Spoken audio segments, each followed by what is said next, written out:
Para po sa ating dive deeper, pag-usapan po natin ano bang koneksyon ni Noah kay Jesus Christ.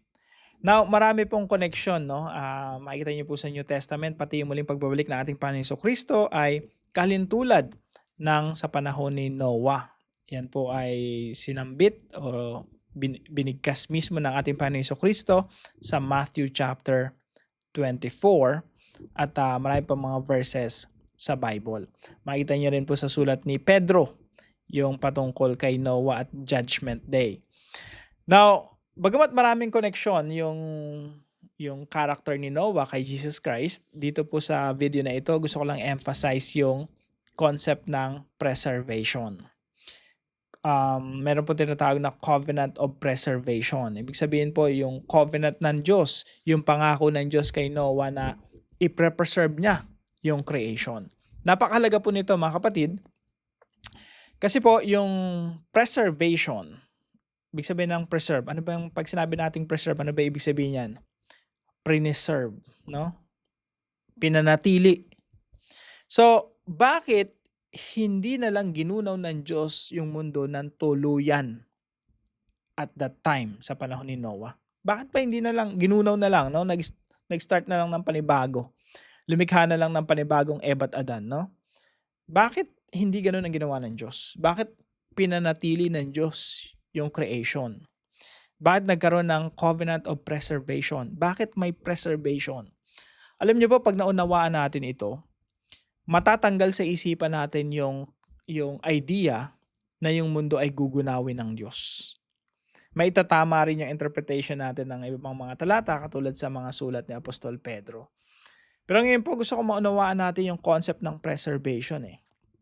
Bakit preserve ng Diyos yung creation, yung nilikha? Alam niyo po kung bakit? The world is preserved for Jesus. Napakahalaga po niyan mga kapatid. The world is preserved for Jesus because Jesus will inherit the whole world and the whole creation. So, kung isa-summarize po natin mga kapatid, ganito po yan. Hindi tuluyang winasak ng Diyos ang mundo. Sa halip, pinanatili niya yung mundo, pati mga tao, yung mga salinlahi, pinanatili niya yung mundo para matubos ni Kristo. Tandaan po natin yun, napakahalaga nun. We are preserved for redemption.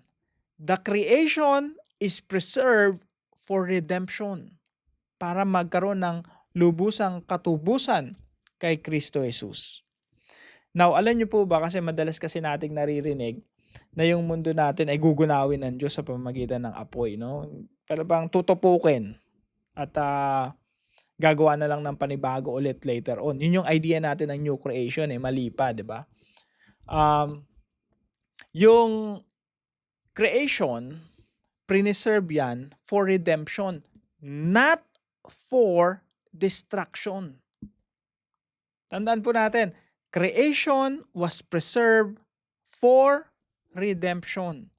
Para ayusin, para tubusin, para maipanumbalik sa orihinal na intensyon ng Diyos.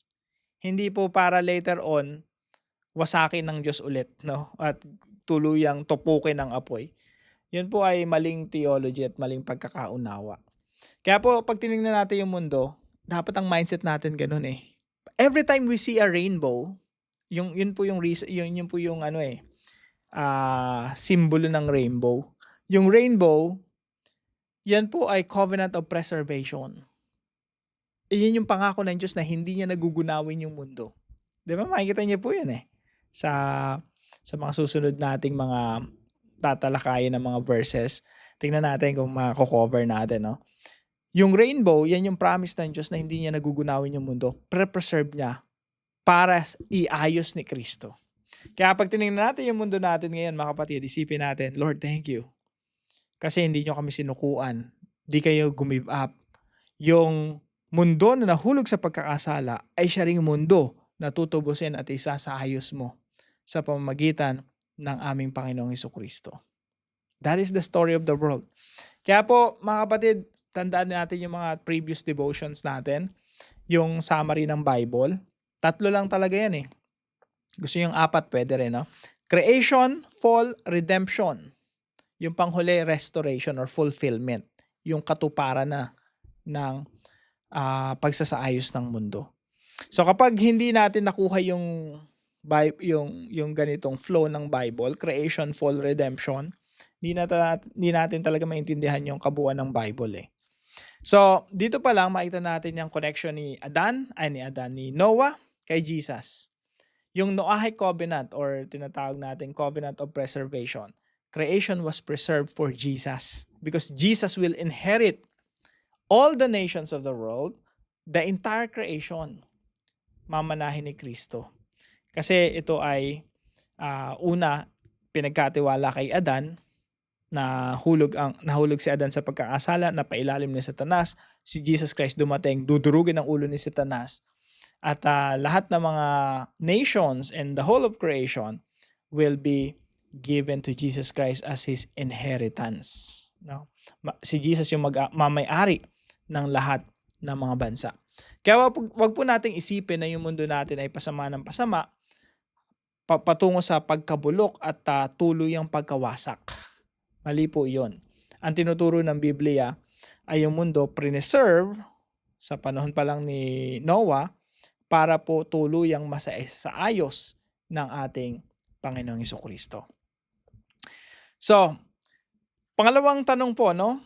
How can you live differently from the world around us? Ito po ang discussion question natin sa devotion natin patungkol kay Noah.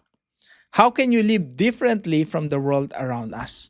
So personally po, meron po akong maling mindset in the past na kapag naging Kristiyano ka, dapat iwanan mo na yung mga dati mong mga kasamahan, no? Dating katrabaho, dating mga kaibigan na hindi naman mananampalataya. So ako po yan yung bagay na pinagsisihan ko na mali pala yun. Dapat kung sino yung dati mong kaibigan, yun pa rin. Sino yung dati mong kasalamuha, yun pa rin. Bakit? Kasi impluwensyahan mo sila. Ilalapit mo sila kay Kristo. They have to know who Jesus is. They have to understand what the gospel is. And they have to know that there's a coming judgment. So, ang kailangan lang natin gawin ay we have to live differently. Not separately. Meron po kasing tinatawag ng mga separatist, no? Mga Kristiyanong separatist. Yung gustong humiwalay, Okay lang naman kung humiwalay in terms of spiritual. Ibig sabihin, hindi mo ginagawa ang mga bagay na ginagawa nila. Okay lang yung ganong concept ng separation.